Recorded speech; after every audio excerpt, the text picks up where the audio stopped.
Magandang araw po sa inyong lahat and welcome sa Tito Manny TV. Naririnig po natin na sinasabi nila na nanalo daw si President Bongbong Marcos ng dahil kay Vice President Sara Duterte. At may mga naririnig din tayo na malaki ang utang na loob ng mga Marcoses kay former President Rodrigo Duterte dahil pinalibing ni ex-President si Apo Lakay sa libingan ng mga bayani. At yung naratibo nila ang gusto nilang paniwalaan ng lahat. But naturally, lagi pong merong dalawang side. Meron pong umaayon sa sinasabi nila at meron hindi. Natural, yung mga pro-BBM hindi po pumapayag at hindi tinatanggap yung sinasabi nilang si Sara ang dahilan kung bakit nanalo si Bongbong Marcos at dapat daw tumanaw ng utang na loob ang pamilya Marcos kay ex-President Rodrigo Duterte. Isa na po ako doon sa hindi umaayon sa sinasabi nila. Ito naman po ang aking paliwanag. So kung para sa kanila, yun ang gusto nilang paniwalaan, so be it. So ito naman po ang paniniwala ng mas nakararaming mga pro-BBM supporters. Kaya tanggapin nyo man o hindi, ito naman po ang aming side.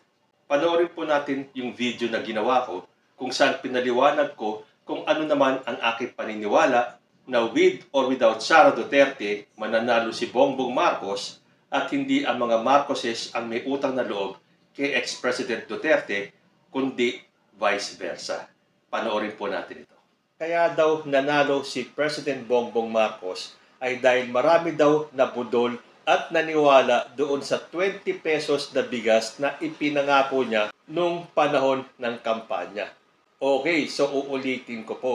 At ito po ay ilang daang ulit na ring ipinaliwanag ng mga pro-BBM. At kahit na hindi mga pro-BBM, yung naiintindihan yung sitwasyon. Dahil unang-una, hindi po pinangako ni President Bongbong Marcos yung 20 pesos na bigas. Although, siyempre, yun ay pagpipilitan ng mga ayaw maniwala. Pero kahit na ilang ulit namin sinasabi na magpakita kayo ng video kung saan maririnig natin si President Bongbong Marcos na nangangako na ibababa ang presyo ng bigas sa 20 pesos, saka tayo maniniwala. Wala kayong maipakita eh. Dahil ang sinabi po ng ating Pangulong Bongbong, kanyang aspiration o ang kanyang pangarap. Although sa sitwasyon natin ngayon, hindi po magiging madaling abutin yung pangarap na yon. Although hindi po nakakalimutan ni President Bongbong yung kanyang pangarap. Pangarap pa rin po niya yan.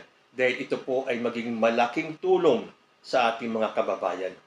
At saka, napakakitid naman ng mga taong yun pa rin ang iniisip na matapos ang 2 taon, hinahanap pa rin nila yung 20 pesos na bigas na pangarap ni Pangulong Bongbong.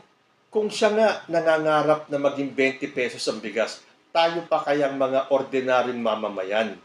Pero ang ipagpilitan ninyo na yan ay pinangako ni President Bongbong, hindi po totoo yan.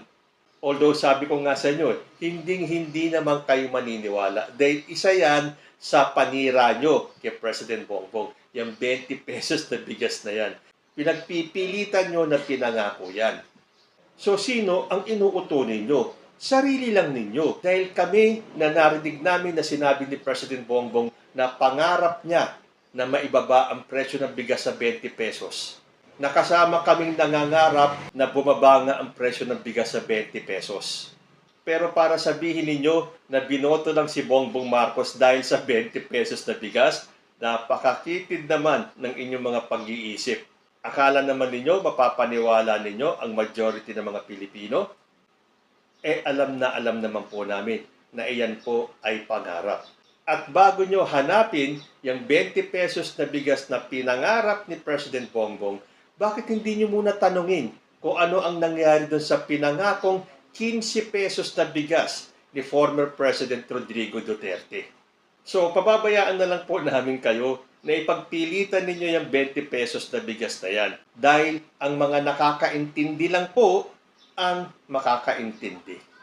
Yung pangalawang comment naman, at dahil ngayon ay panahon na naman ng kampanya at ng eleksyon sa 2025, di lumalabas na naman yung issue na kaya lang daw nanalo si Bongbong Marcos ay dahil kay Sara Duterte. Na isa pong napakalaking kasinungalingan. mananalo't mananalo po si Bongbong Marcos kahit na wala si Sara Duterte. And in fact, ginamit lang ni Sara Duterte ang mga loyalista para manalo noong 2022. Oh, wag niyo sabihin hindi totoo yan. Samantalang nanggaling na mismo sa bibig ni Sara Duterte na yung unity team na yun, yung kanilang slogan na babangon muli, na sama-sama daw babangon muli, ay nagwakas matapos niyang manalo. Dahil para kay Bongbong Marcos, patuloy pa rin ang unity team. At dapat nga ipagpatuloy ang unity team na yan kahit na wala na si Sara Duterte. Dahil kung ayaw makipag-unity team ni Sara Duterte, mas marami pong Pilipino, kay opisyal ka, kay ordinaryong Pilipino ka, ang gusto na tayo ay magkaisa. So kung gusto ni Sara Duterte na mag-solo siya, desisyon niya na po yan.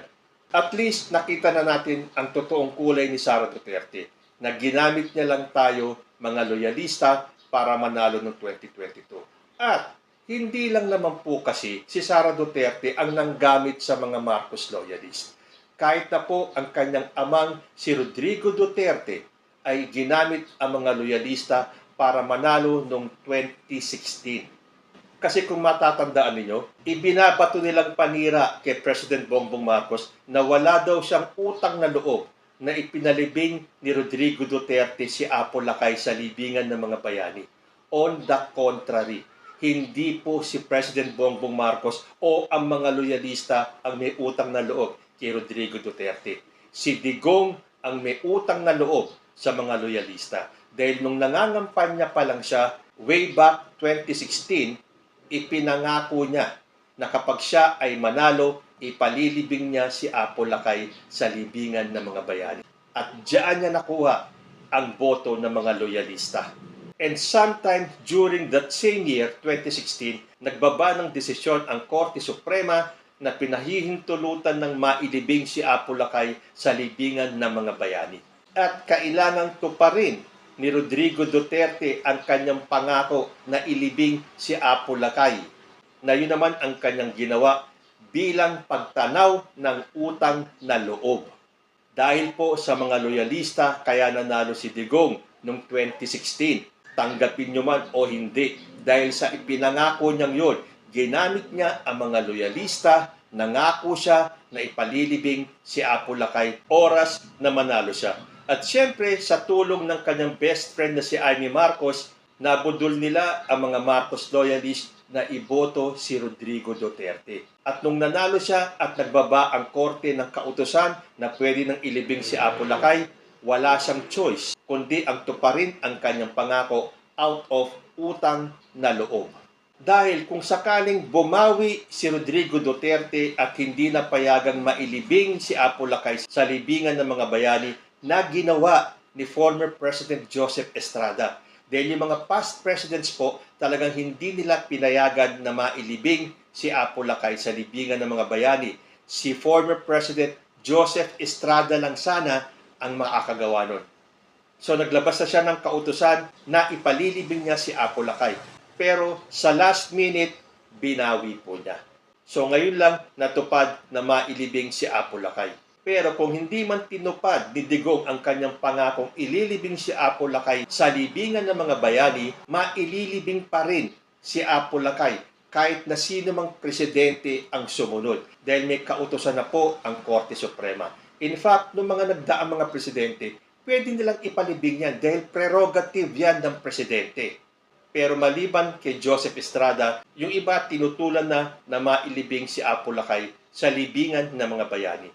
Pero yan po ang ginawang campaign promise ni Rodrigo Duterte kaya siya nanalo. At wala siyang choice kundi ang tumanaw ng utang na loob. Kaya nung bumaba yung desisyon ng Korte Suprema, itinuloy na ang pagpapalibing kay Apo Lakay. Kaya ano ang sinasabi niyong may utang na loob ang mga Marcos kay Digong? Si Digong ang may utang na loob sa mga Marcos loyalist, kaya siya nanalo. So, meron naman palang pinagmanahan si Sara Duterte. Ginamit ni Digong ang mga loyalista para manalo noong 2016. Ginamit din ni Sara Duterte ang mga loyalista para manalo noong 2022. And granted, ipagpalagay na natin, ilagay natin sa magkabilang sitwasyon. at sabihin na talagang may utang na loob ang mga Marcoses kay Digong. Yung bang pagpapalibing ni Rodrigo Duterte kay Apo Lakay ay nagbibigay ng lisensya kay Digong para alipustahin, para balahurain, para mura-murahin na lang si President Bongbong Marcos? Sagutin nyo nga yan. Sige, ipagpalagay na natin na may utang na loob si Amy Marcos, si Bongbong Marcos at ang buong Marcos family kay Digong. Yun ba ay magbibigay na ng karapatan kay Digong para mura-murahin na si President Bongbong Marcos? Pwede bang sabihin ni Digong na porke ako ang nagpalibing sa tatay nyo, wala kayong karapatang questionin or kontrahin kung mura-murahin ko man ang anak ni Apo Lakay na si President Bongbong Marcos? Ganun ba yon? Tatahimik na lang ba kayo ay ni Marcos ng habang panahon dahil pinalibing ni Digong si Apo Lakay? Hanggang kailan yung sinasabi ninyong utang na loob na kung iisipin nating mabuti? Kaya paulit-ulit nilang inuulit yung naratibo na yan na may utang na loob ang Marcos family kay Digong para ma-brainwash ang taong bayan na kung hindi dahil kay Rodrigo Duterte, hindi maililibing si Apo Lakay. Pero nung naglabas na ng desisyon ang Korte Suprema, kahit na sinong presidente after Rodrigo Duterte ay pwede nang ipalibing si Apo Lakay. Kung hindi man pinalibing at hindi tumupad si Digong sa kanyang pangako, ngayong presidente na si President Bongbong Marcos, walang makakapigil na ipalibing niya ang tatay niya sa libingan ng mga bayani. And that is the truth and nothing but. Kaya kayo nagsasabi na walang utang na loob si President Bongbong Marcos kay ex-president? Hindi po ang mga Marcoses ang may utang na loob kay Rodrigo Duterte dahil si Digong ang may utang na loob sa mga Marcos loyalist kaya siya nanalo. At kung hindi man siya tumupad na ipalibing si Apo Lakay, yung susunod na presidente, in this case, si President Bongbong Marcos, pwede niyang ipalibing ang kanyang tatay sa libingan ng mga bayani na kahit na tumutol man lahat ng mga oposisyon ay wala silang magagawa dahil yan po ay kautusan na ng Korte Suprema. Pero ang argumento nga ni Digong nung panahon na yon, hindi naman nilibing si Apo Lakay nang dahil sa siya ay isang bayani, kundi dahil isa siyang sundalo. At isa po yan sa mga kriteria para mailibing ka sa libingan ng mga bayani. Ikaw ay naging sundalo ng Pilipinas. But then again, kanya-kanya po yan ang opinion. Binahagi ko lang sa inyo kung ano ang para sa akin ang totoo. Na wala pong utang na loob ang mga Marcoses at ang mga Marcos loyalists kay Rodrigo Duterte. Sila po ang may utang na loob sa mga Marcoses. At hindi talaga mananalo si Rodrigo Duterte kung walang suporta ng mga Marcos loyalists. At mapapatunayan po natin yan sa mga darating na halalan sa 2025 at sa 2028. So ayan, yan po ang aking paniniwala.